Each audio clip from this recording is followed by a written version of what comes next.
So this weasel, Jared Kushner, decided to resurface out of nowhere and comment about Gaza. And not just comment, but basically he says that the waterfront property in Gaza could be very valuable, which is basically his way of saying, I'd really like to get my hands on this land that doesn't belong to me. And this wouldn't be the first time, of course, because as you know, Jared Kushner is Donald Trump's son-in-law. And when Donald Trump was president, what did Jared Kushner do? He pretended to be some kind of statesman when he's really just a fart. And he wanted to steal more land from the Palestinians and work with the Israelis to do that. And then rather than go with his plan, and you remember Netanyahu wanted to take 30% of the West Bank. I covered all of this and they demonetized my YouTube channel at the time. What a coincidence. Anyway, rather than go with that, they took the Abraham Accords in the end. But nevertheless, let's take a look at this interview he did with Harvard and just listen to what he's saying. It's truly wild, you know? Jordan took them. For whatever reason, here in Gaza, there's refugees from the fighting, from an offensive attack that was staged from Gaza. Israel's going in to do, a long-term deterrence mission, and it's unfortunate that nobody's taking the refugees. But also, there are a long-term deterrence mission. Yeah, it's when you starve 2 million people, it's a long-term deterrence mission. I guess you could see it that way. Yeah, if you're like you're a soulless creep. God. It's unfortunate that nobody's taking the refugees. But also, yeah, it's unfortunate for you, Jared, because I know how much, how badly you want to get your hands on this land that does not belong to you. I know. It keeps you up at night. It truly wreaks havoc on your mind and your soul. You poor thing.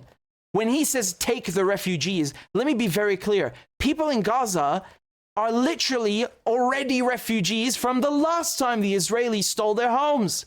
You guys know this. The majority of people in Gaza already had their homes stolen by Israelis.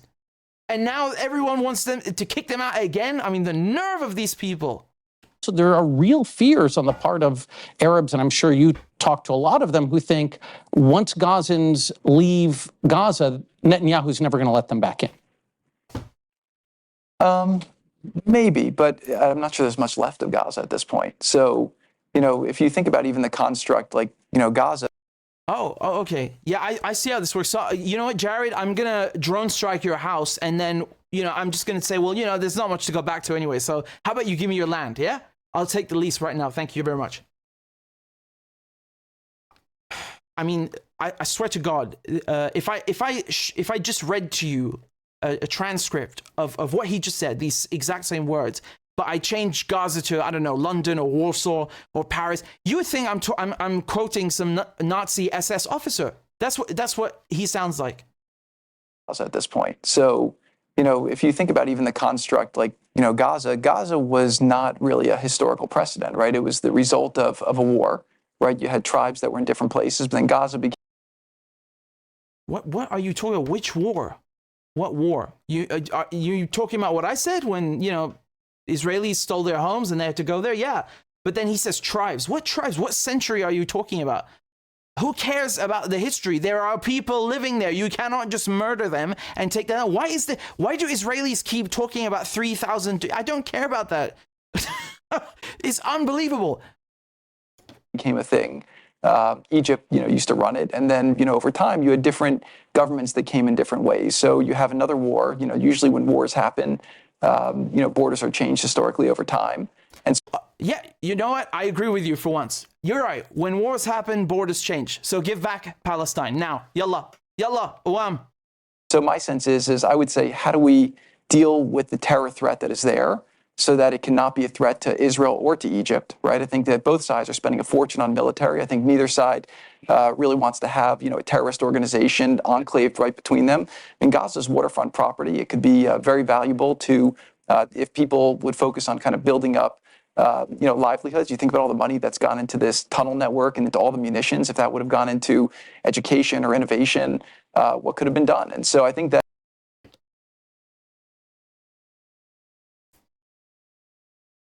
Yeah, when you're at war and there's an alien army, a foreign occupation on your land, you just invest in education. You buy school books and pencils and coloring, crayons for everyone. Yeah, that's what you do.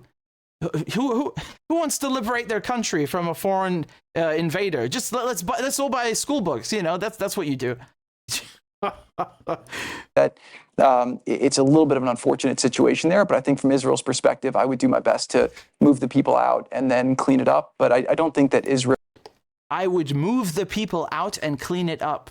Yeah, like a dirty bar or a pub. Move the people out and clean it out. Jesus. I think you're onto something, my friend Jared. You're onto something. And I think that we should apply this to all of Palestine, especially the area that calls itself Israel. Let's move the people out. You can go back to your country. Netanyahu can go back to Poland or Ukraine. All the Israelis can go back and we clean it out. How about that? Yeah? Can I say that as well? Does that apply to Israel? Or is it just Gaza that you want to, put the people out and clean it up? A little bit of an unfortunate situation there, but I think from Israel's perspective, I would do my best to move the people out and then clean it up. But I don't think that Israel. This is genocidal incitement. When you're saying that about Palestinians in Palestine, this genocide, Palestinians don't come from Morocco. They don't come from Ukraine. They don't come from Poland. They don't come from Scotland. They come from Palestine, and you're trying to kill them or take their land. But when you tell a colonizer, someone who has come from another country, an invader, to go back, that's not genocide. They want you to think it's genocide. It's called decolonization. The whole planet in 1945, sort of, because remember, it didn't actually get implemented, as you can see. This is a prime example. The whole planet understood it's time for the colonizers to pack up and leave. Britain, go home, out of India, out of everything. No more empire. It's done. It's over. Goodbye. The French, get out. And remember, the Algerians were fighting them until in the 50s and 60s even, right? But the Israelis, no, we want to stay. Yeah, we want to clean it up and get the people out. I mean, I swear to God, this guy sounds like a Nazi officer without a shadow of a doubt. Education or innovation, what could have been done. And so I think that it's a little bit of an unfortunate situation there, but I think from Israel's perspective, I would do my best to move the people out and then clean it up. But I don't think that Israel has stated that they don't want the people to move back there afterwards. You saw Tom Friedman's column. Really? So he's saying Israel has not stated that they don't want the people to move back afterwards. No, they actually have. They literally have. I can cite examples. Danny Dunham, the former Israeli ambassador to the United Nations, went on TV and said, we want countries, not just Arab countries, but all countries to take Palestinians. Maybe 2,000 over here, another 2,000 over there. The Israelis had a conference about 3 weeks ago, a month ago, about rebuilding illegal settlements in Gaza, which they had to leave in 2005. And it was attended by a dozen of Netanyahu's cabinet ministers. What? Don't lie. You are going to a university that is supposedly Harvard, and then you lie, and no one interjects or corrects him. It's just like, yeah, please come to this so-called establishment of education and just spout poison and garbage and nonsense. On Tuesday about where he put forward a plan to get out of this. Biden should recognize the Palestinian Authority unilaterally as a state, and MBS should go to Jerusalem like Egyptian President Anwar Sadat did in 1977, and he should say, I'll normalize. So that's one thing, okay? That's one thing. When you have someone like Jared Kushner, and remember, he is not just Donald Trump's son-in-law, who is, a business mogul, and these people, they only think about, what can I build here? Can I make money? How much is the property worth? He's literally saying people in Gaza should be killed or moved out so he can build waterfront properties. Now, I love that he mentions water. You know why? Because that reminds me of something. There are two other things that are happening right now. Jared Kushner is putting, basically he has his eye on Gaza. Number two, this is the second part, and pay attention. Egypt is suddenly given 7.4 billion euros by the European Union. 7.4 billion euros. Not only that, actually, look, I'll just show you this clip here quickly, right? Let's play the old witch, Ursula von der Leyen.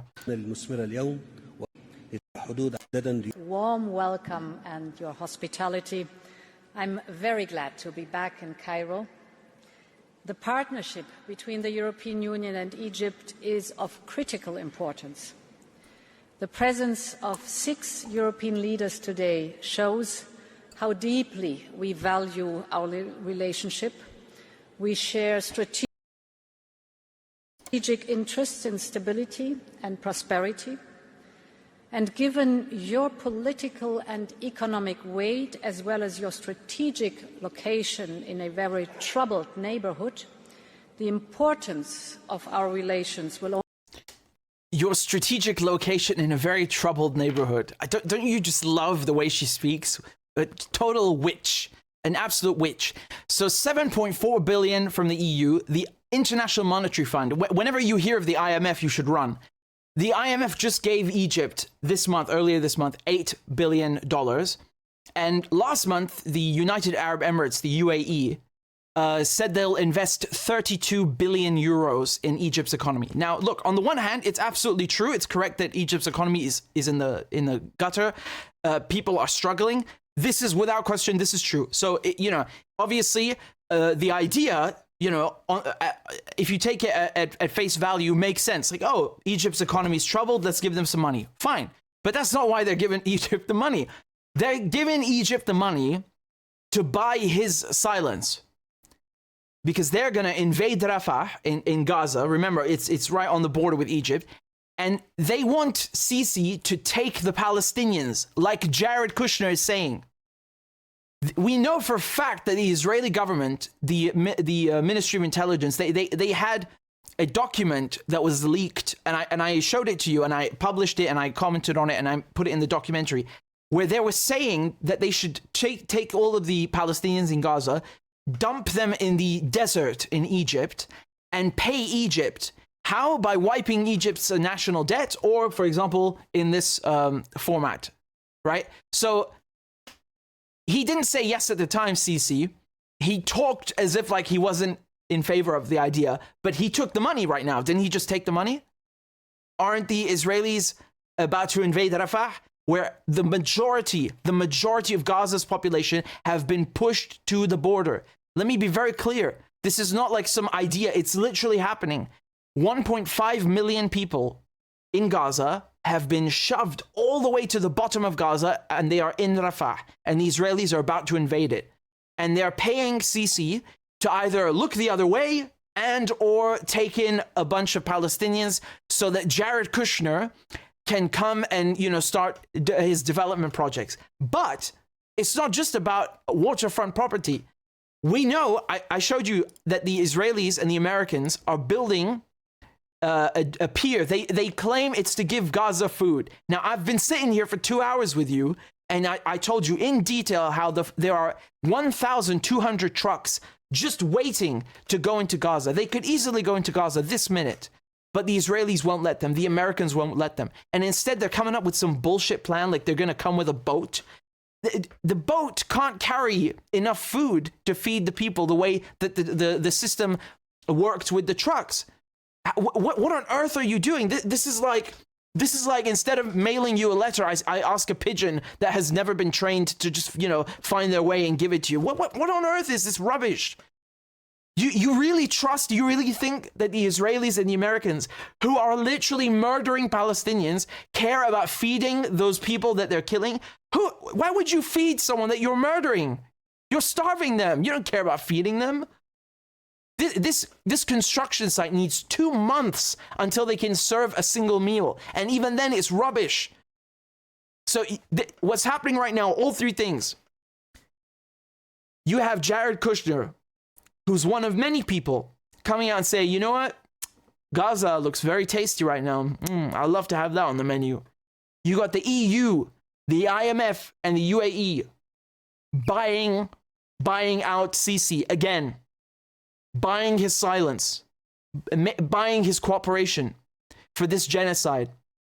And you got the Americans, 1,000 US troops that are coming now, and they claim they won't set foot on Gaza. What are they going to do? They're going to fucking levitate?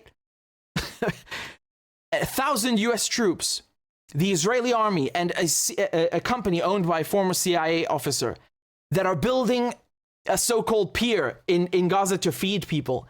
This is about the gas, and this is about building the canal. I told you that this was going to happen. I warned you about this stuff. They want to steal Gaza's gas. You had some moron on Twitter who was saying, well, you know, if Hamas had spent that energy and time digging for the gas instead of the tunnels. Well, no, the gas is in the sea, you absolute cretin idiot. So you need infrastructure. You need to be able to go out into the water. The Israelis have Gaza blockaded. You can't even fish.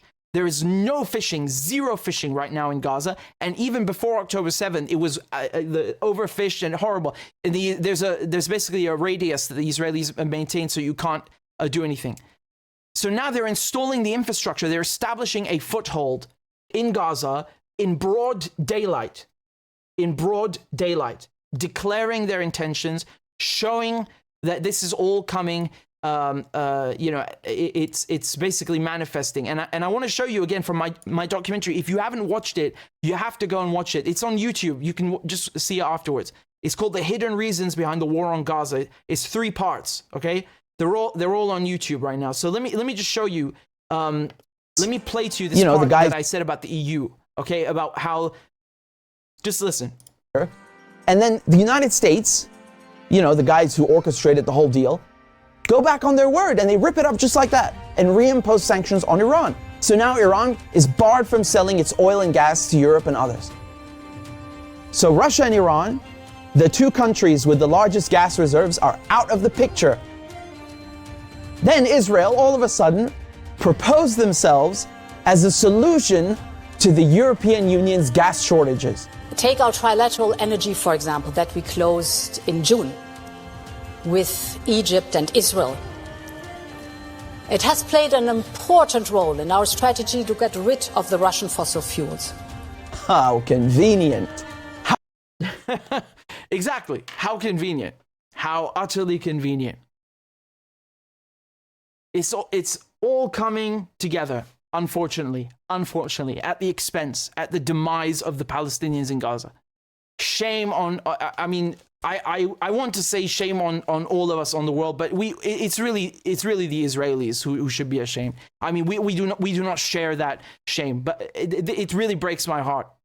These people are such demons and monsters, all of them. Ursula von der Leyen, Sheikh Netanyahu, all of them. They are truly backstabbing, devious, cunning, malicious, conniving monsters. They're doing all of this. They are literally committing genocide, starving and bombing millions of people so they can steal gas that's on the Mediterranean coast and also build this Ben Gurion canal. Remember that the canal, if you want to go from the Mediterranean Sea into the Red Sea and save shipping time and costs, the Suez Canal is the only way through. The Israelis hate that because Egypt nationalized it in 56. Now, today, maybe that's not that big of a problem because Sisi is working for the Israelis and the Americans. But just in case, the Israelis don't care. They think of themselves. They want to build their canal anyway. And this is an American plan that was hatched with them, and it was declassified in the 90s. They want to build that so they control the flow of traffic. This is going to destroy Egypt's economy. How can Sisi go along with this?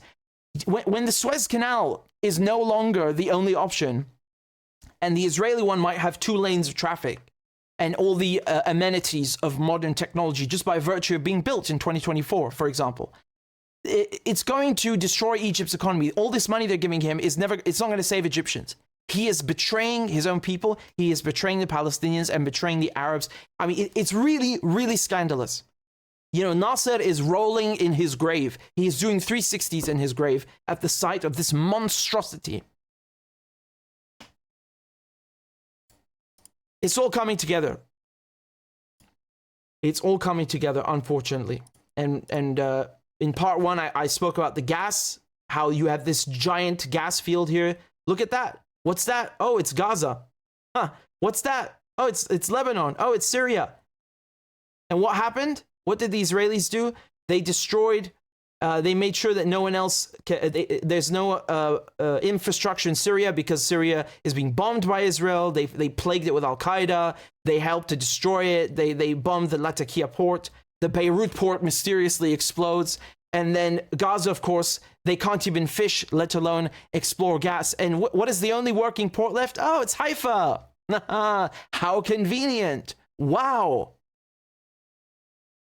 So this is all in the documentary. Please go and watch it. Because again, I don't want to make this video too long. But, you know, and in part 2, I talk about the canal. Because that also goes through Gaza, if not right next to it. And either way, they would have to basically, you know, commit mass murder in order to dig it, because you know, it would be under attack the whole time. Who would want to sail through the canal when there's Hamas firing legitimately, because it's a national liberation movement. In any case, I have the links below, and I just wanted to show you how scandalous this is. Like, you know, Jared Kushner is a Jew, right? He's an Israeli Jew. So I mean, you know, you can be Jewish and anti-Zionist, and actually many Jews are. They just don't want you to know that. He, on the contrary, is completely pro-Zionist. He's very close to the Israeli government. His father-in-law was the president. He might be the president again. And we know already that he tried to steal a lot of land in Palestine. So this is not some idle threat, or you know, some comments taken out of context. On the contrary, this is a very clear declaration of his genocidal intent, of his business plans and ideals, and you know, we should take him seriously. We should take him at his word, as we should, of course, all these scandalous monsters: Ursula von der Leyen, Sisi, Netanyahu, Joe Biden, you know, all of them. And Donald Trump is just as bad. I mean, forget about it. I'm not even going to go into it. But I needed to tell you about this, that it's all coming together, unfortunately. And you know, this is a plan that has been a long time in the making. Remember the canal, for example, they come up with that in the 60s.